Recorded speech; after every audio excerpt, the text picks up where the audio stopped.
Hello बच्चों, कैसे हैं आप। आज हम करेंगे हिंदी का 18वां लेसन, चुनौती हिमालय की। जोजिला पास से आगे चलकर जवाहरलाल मातायन पहुंचे तो वहां के नवयुवक कुली ने बताया, साहब, सामने उस बर्फ से ढके पहाड़ के पीछे अमरनाथ की गुफा है। जोजिला पास ये जगह का नाम है। से आगे चलकर जब जवाहरलाल मातायन पहुंचे तो वहां पर जो एक कुली था, जो कि यंग मैन था, उसने क्या कहा, साहब कि सामने जो बर्फ से ढका पहाड़ है उसके पीछे अमरनाथ की गुफा है, लेकिन साहब रास्ता बहुत टेढ़ा है। किशन ने कुली की बात काटी, बहुत चढ़ाई है और साहब दूर भी है। तो वो कह रहा है कि रास्ता बहुत टेढ़ा है। किशन ने कुली की बात काटी, बहुत चढ़ाई है और साहब दूर भी है। कितनी दूर? जवाहरलाल ने पूछा। 8 मील साहब, कुली ने जल्दी से उत्तर दिया। बस तब तो जरूर चलेंगे। जवाहरलाल ने अपने चचेरे भाई की ओर प्रश्न सूचक दृष्टि डाली, यानी कि जैसे पूछने के अंदाज में वो अपने चचेरे भाई की तरफ देखा जवाहरलाल ने। दोनों कश्मीर घूमने निकले थे और जोजिला पास से होकर लद्दाखी इलाके की ओर चले आए थे। अब अमरनाथ जाने में क्या आपत्ति हो सकती थी। फिर जवाहरलाल रास्ते की मुश्किलों के बारे में सुनकर सफ़र के लिए और भी उत्सुक हो गए।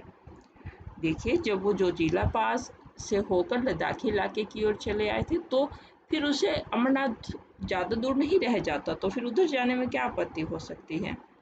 और रास्ते में की दिक्कत आएंगी ये सुनकर तो वो और भी ज़्यादा उत्सुक हो गए। कौन कौन चलेगा हमारे साथ? जवाहरलाल ने जानना चाहा। तुरंत किशन बोला। तो किशन ने तुरंत जवाब दिया, साहब मैं चलूँगा।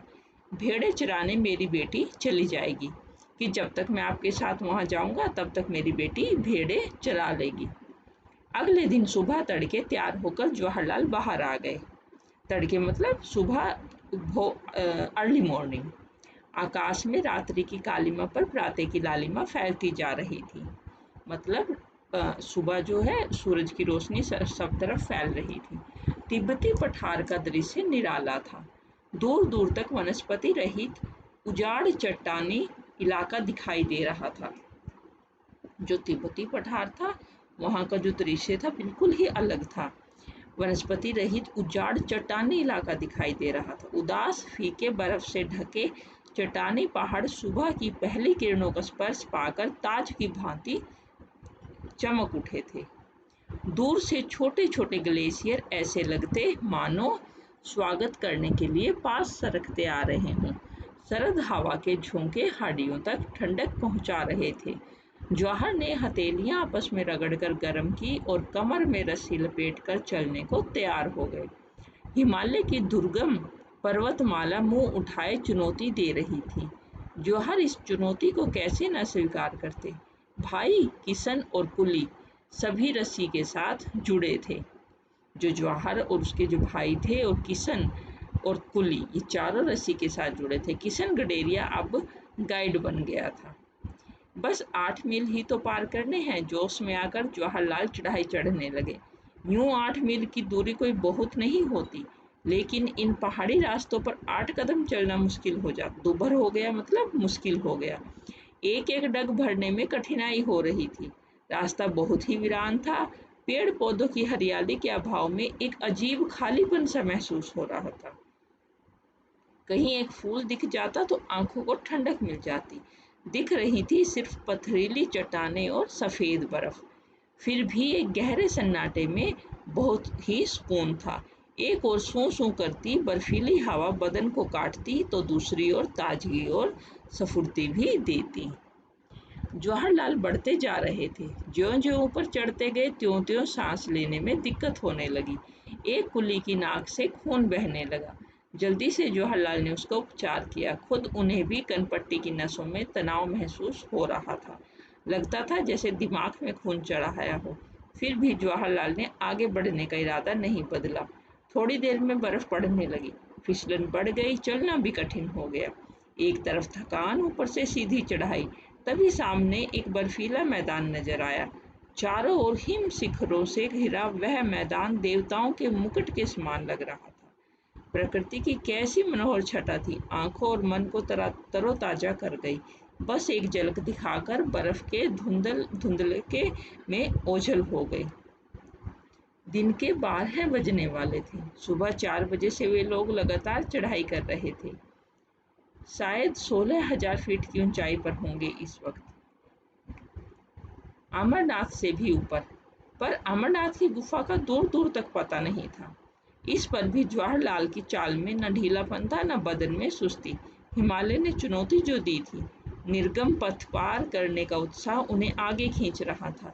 साहब लौट चलिए, वापस कैंप में पहुंचते पहुंचते दिन ढल जाएगा, एक कुली ने कहा। लेकिन अभी तो अमरनाथ पहुंचे नहीं। जवाहरलाल को लौटने का विचार पसंद नहीं आया, क्योंकि रास्ते कठिन थे और वो लोग बहुत ऊंचे चले गए थे। तो कुल्ली बोला कि वापस लौट चलते हैं, लेकिन जवाहरलाल बोला अभी तो अमरनाथ ही नहीं पहुंचे, तो ऐसे कैसे वापस चलेंगे।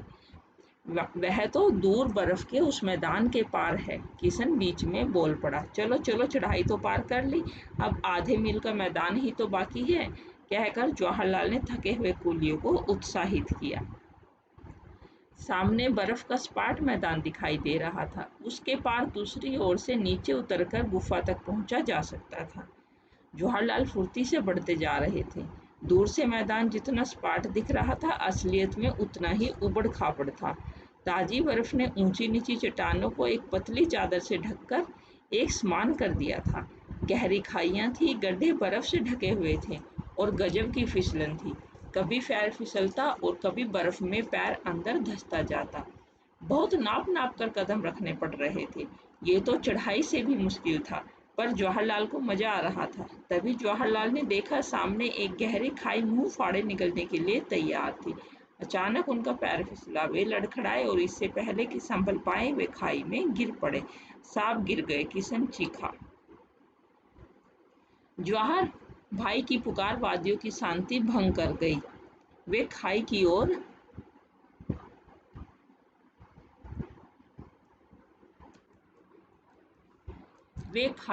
ओर तेजी से बढ़े।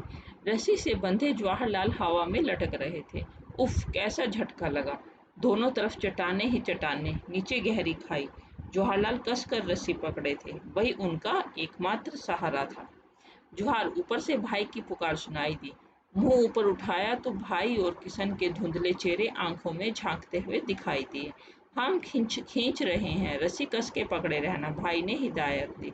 जवाहरलाल जानते थे कि फिसलन के कारण यूं ऊपर खींच लेना आसान नहीं होगा। भाई, मैं चट्टान पर पैर जमा लूं, वह चिल्लाए। खाई की दीवारों से उनकी आवाज टकराकर दूर दूर तक गूंज गई। हल्की हल्की सी पेंग बढ़ा। जवाहरलाल ने खाई की दीवार से उभरी चट्टान को मजबूती से पकड़ लिया और पथरीले धरातल पर पैर जमा लिए। पैरों तले धरती के एहसास से जवाहरलाल की हिम्मत बढ़ गई। घबराना मत जवाहर, भाई की आवाज सुनाई दी। मैं बिल्कुल ठीक हूँ, कहकर जवाहरलाल मजबूती से रस्सी पकड़कर एक एक कदम ऊपर की ओर बढ़ने लगे। कभी पैर फिसलता, कभी कोई हल्का फुल्का पत्थर पैरों के नीचे से सरक जाता, तो वह मन ही मन कांप जाते और मजबूती से रस्सी पकड़ लेते। रस्सी से हथेलियां भी जैसे कटने लगी थी, पर जवाहरलाल ने उस तरफ ध्यान नहीं दिया। कुली और किशन उन्हें खींचकर बार बार ऊपर चढ़ने में मदद कर रहे थे। धीरे धीरे सरक कर किसी तरह जवाहरलाल ऊपर पहुंचे। मुड़कर ऊपर से नीचे देखा कि खाई इतनी गहरी थी कि कोई गिर जाए तो उसका पता भी ना चले। शुक्र है भगवान का, भाई ने गहरी सांस ली। साहब, चोट तो नहीं आई? एक कुली ने पूछा। गर्दन हिला, कपड़े झाड़ जवाहरलाल फिर चलने को तैयार हो गए।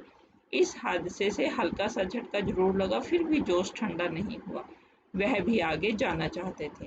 आगे चलकर इस तरह की गहरी और चौड़ी खाइयों की तादाद बहुत थी। खाइयां पार करने का उचित सामान भी तो नहीं था।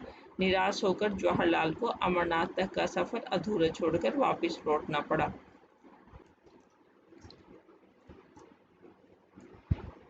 खाइयां पार करने का उचित सामान भी तो नहीं था। निराश होकर जवाहरलाल को अमरनाथ तक का सफर अधूरा छोड़कर वापस लौटना पड़ा। अमरनाथ पहुंचने का सपना तो पूरा ना हो सका, पर हिमालय की ऊंचाइयां सदा जवाहरलाल को आकर्षित करती रही। सुरेखा पनंदीकर की लिखी हुई ये कहानी है। आइए अब हम इसका प्रश्न अभ्यास करते हैं। सबसे पहले आप ये देखिए, ये भारत का नक्शा है, भारत का राजनीतिक नक्शा। आपने ये जरूर फिल किया होगा, नहीं भी किया है तो आप इसको ध्यान से देखें और करें। उसके बाद ये देखिए नक्शे के आखिर में कहाँ क्या है। प्रश्न 1, लद्दाख जम्मू कश्मीर में है। ऊपर दिए भारत के नक्शे में ढूंढो कि लद्दाख कहाँ है और तुम्हारा घर कहाँ है। इन तीनों प्रश्नों के उत्तर आप इस नक्शे की मानचित्र की सहायता से खुद करें। अनुमान लगाओ कि तुम जहाँ रहते हो वहाँ से लद्दाख पहुँचने में कितने दिन लग सकते हैं और वहाँ किन किन जरियों से पहुँचा जा सकता है। ये भी आप अपने आप से अंदाजा लगाएं। किताब के शुरू में तुमने तिब्बती लोककथा राख की रस्सी पढ़ी थी, नक्शे में तिब्बत को ढूंढो। अब है वाद विवाद। बर्फ से ढके चट्टानी पहाड़ों के उदास और फीके लगने की क्या वजह हो सकती है। बताओ ये जगह कब उदास और फीकी लगती है और कब रौनक होती है। यहाँ हरे भरे पेड़ पौधे नहीं थे, ना ही बर्फीला इलाका होने के कारण लोगों का आना जाना था, इसलिए ये उदास और फीके लग रहे थे। ये घर, बाजार, स्कूल और खेत, जब घर के लोग बाहर गए होते हैं तो घर सूना लगता है। जब दोपहर के समय या छुट्टी होती है, मतलब बाजार बंद होते हैं, तो बाजार सूने लगते हैं। और जब तक स्कूल में बच्चे होते हैं वहाँ रौनक रहती है, छुट्टी में फिर वो सोना लगता है। जब फसल कट जाती है तो खेत जो है परती हो जाते हैं। तो नेक्स्ट क्वेश्चन है, जवाहरलाल को इस कठिन यात्रा के लिए तैयार नहीं होना चाहिए था। तुम इससे सहमत हो तो भी तर्क दो, नहीं तो हो तो भी तर्क दो। अपने तर्कों को तुम कक्षा के सामने प्रस्तुत भी कर सकते हो। मैं इससे सहमत नहीं हूँ। रास्ते की कठिनाइयों का पहले ही अंदाजा लगा लेना और अलग हट जाना कहीं से भी सही नहीं है। हमें कठिनाइयों से मुंह नहीं मोड़ना चाहिए, बल्कि उन्हें चुनौती मानकर उनका सामना करना चाहिए। हमारे अंदर इतना आत्मविश्वास और जोश जरूर होना चाहिए जिसके सहारे हम कठिनाइयों को जहाँ तक बन पड़े पार करें। फिर यदि आगे बढ़ना बिल्कुल असंभव हो जाए तो वापस मुड़ जाएं। ऐसा करने से हमें अफसोस या दुख नहीं होगा, बल्कि अपने पर गर्व होगा। और ऐसा ही सबको करना चाहिए। जवाहरलाल ने वही किया जो एक महान पुरुष को करना चाहिए। कोलाज। कोलाज उस तस्वीर को कहते हैं जो कई तस्वीरों को छोटे छोटे टुकड़ों में काटकर एक कागज पर चिपकाकर बनाई जाती है। तुम मिलकर पहाड़ों का एक कोलाज बनाओ। इसके लिए पहाड़ों से जुड़ी विभिन्न तस्वीरें इकट्ठा करो। पर्वतारोहण, चट्टान, पहाड़ों के अलग अलग नज़ारे, चोटी, अलग अलग किस्म के पहाड़। अब इन्हें एक बड़े से कागज पर पहाड़ के आकार में भी ही चिपकाओ। यदि चाहो तो ये कोलाज तुम अपनी कक्षा की एक दीवार पर भी बना सकते हो। इसको आप स्वयं करें। तुम्हारी समझ से इस वृतांत को पढ़ते पढ़ते तुम्हें भी अपनी कोई छोटी या लंबी यात्रा याद आ रही हो तो उसके बारे में लिखो। ये आप स्वयं करें। जवाहरलाल को अमरनाथ तक का सफ़र अधूरा क्यों छोड़ना पड़ा। जवाहरलाल को अमरनाथ तक का सफ़र अधूरा इसलिए छोड़ना पड़ा क्योंकि आगे का रास्ता अनेक गहरी और चौड़ी खाइयों से भरा था। खाइयां पार करने का उचित सामान भी उनके पास नहीं था। जवाहरलाल, किशन और कुली सभी रस्सी से क्यों बंधे थे।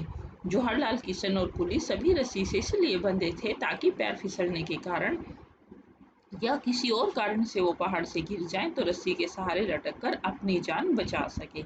एक बार जवाहरलाल के साथ ऐसी घटना घट भी गई थी। रस्सी से बंधे होने के कारण किशन और कुली ने उन्हें खाई में से सुरक्षित ऊपर खींच लिया। पाठ में नेहरू जी ने हिमालय से चुनौती महसूस की। कुछ लोग पर्वतारोहण क्यों करना चाहते हैं। कुछ लोगों को पर्वतारोहण बेहद रोमांचक और चुनौतीपूर्ण लगता है। उनके अंदर कुछ असाधारण काम करने की लालसा होती है। ऐसे कौन से चुनौती भरे काम हैं जो तुम करना पसंद करोगे। पूरे क्लास में सबसे अव्वल अंक लाने की चुनौती और स्कूल में आयोजित सभी प्रतियोगिताओं में भाग लेकर कुछ कर दिखाने की चुनौती को मैं स्वीकार करूंगा। बोलते पहाड़। उदास फीके बर्फ से ढके चट्टानी पहाड़ हिमालय की दुर्गम पर्वतमाला मुंह उठाए चुनौती दे रही है। तो बच्चों इस तरीके से ये सब उदास होना, चुनौती देना मनुष्य के स्वभाव है। यहाँ निर्जीव पहाड़ ऐसा कर रहे हैं। ऐसे और भी वाक्य हैं, जैसे बिजली चली गई, चांद ने शर्माकर अपना मुंह बादलों के पीछे ढक लिया। तो इस तरीके के और वाक्य ढूंढो, जैसे कि नलों में अब पूरे समय पानी नहीं आता। तो ये देखिए, ये यहाँ दिया गया है एक वर्णन ऐसा भी। ये जवाहरलाल नेहरू के ऊपर है, आप इसे भी पढ़ सकते हैं। तो इस प्रकार से बच्चों ये चैप्टर कंप्लीट हुआ। अच्छा चैप्टर था, उम्मीद है आपको समझ आया होगा। हम फिर मिलेंगे नए अध्याय के साथ। धन्यवाद।